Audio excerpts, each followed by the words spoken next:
Hello parts, ni sud nami sa lock sa Seabrook, Belgium. Atong tan-awon ni parts kay ni ay dakong barko. Nag-una na mo. Gikan mi og Bliss Engine, Netherlands, paingon dire ang biyahe duha ka oras og tunga.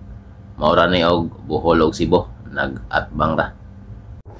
Mao na ni parts ang lock sa Seabrook, Belgium.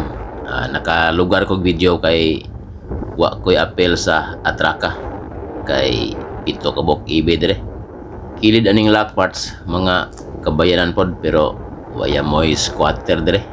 Mao na ilhanan og asinsado nga lugar. Nagpasabot ni nga tanang mga tao dire naagyoy trabaho or halos tanan naagyoy trabaho.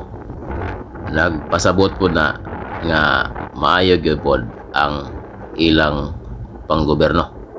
Gibutangan ni og lock parts para mutupong ning tubig adtong pantalan kay mabaw dito. Unya dako po ning ikatabang sa mga roro or karsip kay dili magluhag ang barko, dili maglisod ang rampa inig plaster. Mao nay rampa ng kolor nga murag tayaon, mao nay agianan sa mga sakyanan. Dire pod taas og low tide 3 meters mo nga ilang gibutangan og lock para way problema sa loading og discharging. Kay og mo low tide man god or mo unas og 3 meters ang ubang rampa na mosabod nas pantalan mo nga mohunong ang cargo operation. Samtang naglantaw tas mga barko parts og palibot sa lock sa Seabrook, Belgium. Shoutout sa mga ni-request. Shoutout to Ma'am Maribik Santos watching from Metro Manila. Nits Estiliore Lacano watching from Sibagat, Agusan del Sur.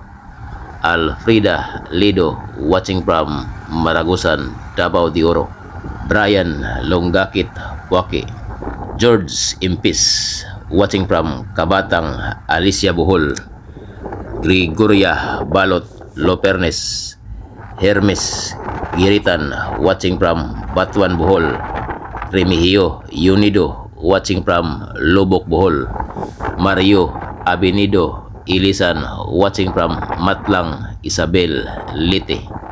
Posi Siargao Carintal watching from Siargao Island.